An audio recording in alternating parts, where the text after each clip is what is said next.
to you. Is it so?" "I understand Arabic of a kind well enough, having learnt it on the East Coast and from Arabs in past years, but not such Arabic as you use, O—" and I paused. "Call me Hiya," she broke in, "which is my title here, meaning, as you know, She or Woman. Or if that does not please you, call me Ayesha. It would rejoice me after so long to hear the name I bore spoken by the lips of one of my colour and of gentle blood." I blushed at the compliment so artfully conveyed and repeated stupidly enough, "Not such Arabic as you use, O Ayesha." "I thought that you would like the sound of the word better than that of Hiya, though afterwards I will teach you to pronounce it as you should. Oh, have you any other name save Watcher by Night, which seems also to be a title?" "Yes," I answered, "Allan."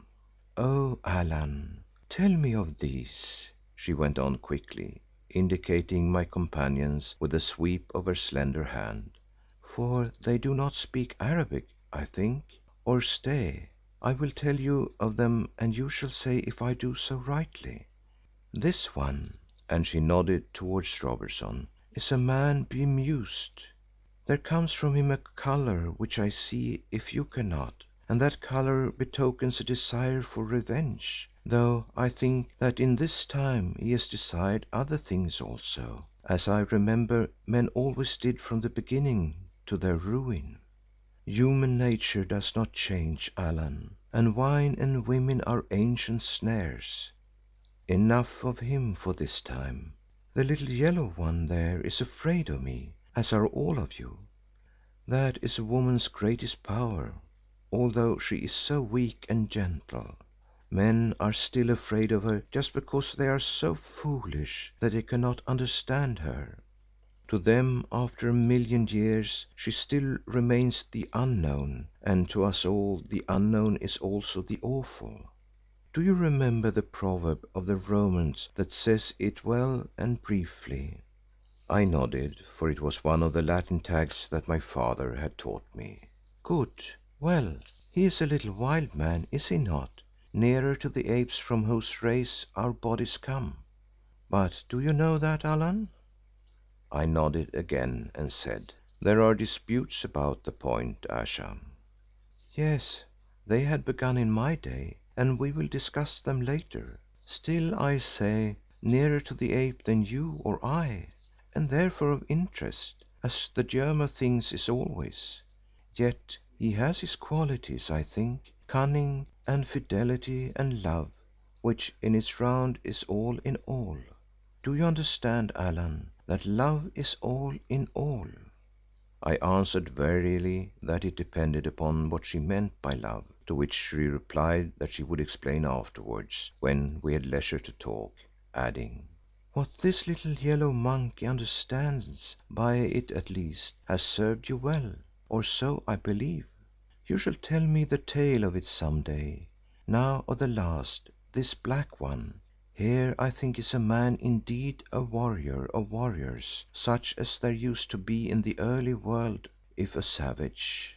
Well, believe me, Allan, savages are often the best.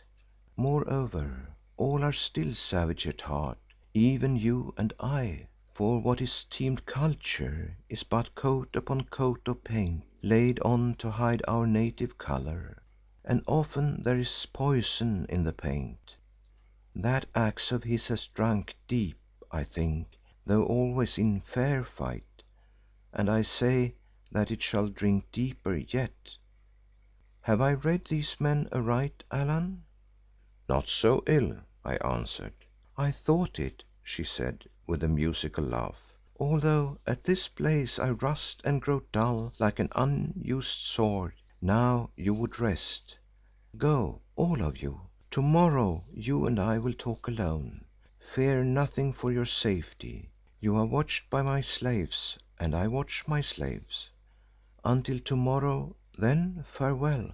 Go now, eat and sleep, as alas we all must do who linger on this ball of earth and cling to a life we should do so well to lose.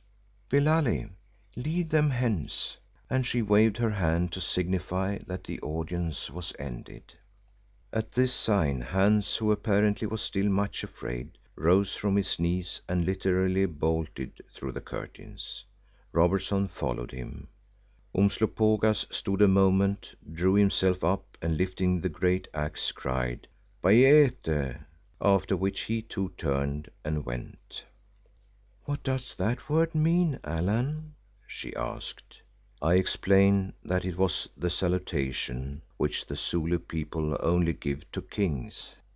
"Did I not say that savages are often the best?" she exclaimed in a gratified voice. "The white man, your companion, gave me no salute, but the Black One knows when he stands before a woman who is royal." "He too is of royal blood in his own land," I said. "If so, we are akin, Allan." Then I bowed deeply to her in my best manner and rising from her couch, for the first time she stood up, looking very tall and commanding, and bowed back. After this I went to find the others on the further side of the curtains, except Hans, who had run down the long narrow hall and through the mats at its end.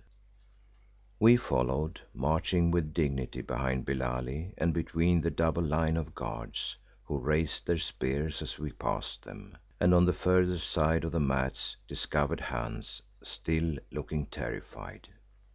"Baas," he said to me as we threaded our way through the court of columns, "in my life I have seen all kinds of dreadful things and faced them, but never have I been so much afraid as I am of that white witch, Baas. I think that she is the devil of whom your reverend father, the Predikant, used to talk so much, or perhaps his wife."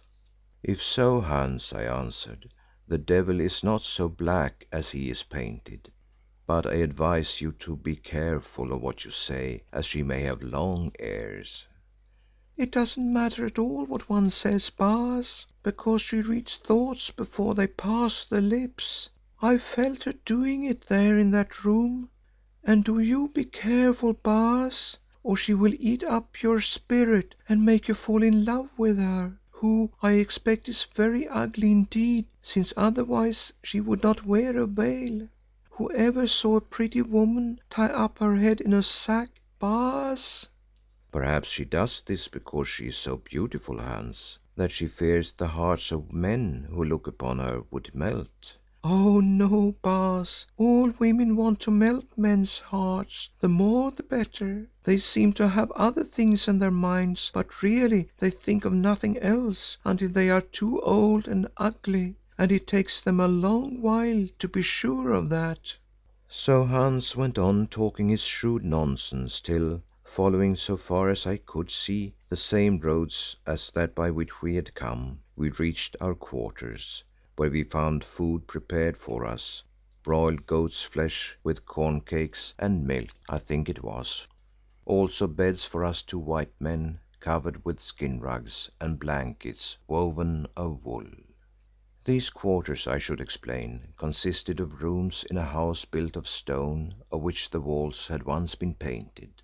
The roof of the house was gone now, for we could see the stars shining above us, but as the air was very soft in this sheltered plain, this was an advantage rather than otherwise.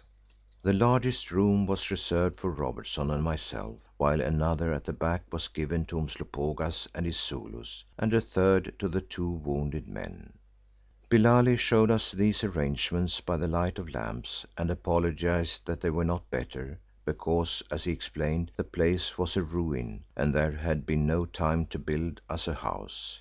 He added that we might sleep without fear as we were guarded, and none would dare to harm the guests of She who commands, on whom he was sure we, or at any rate I and the black warrior, had produced an excellent impression.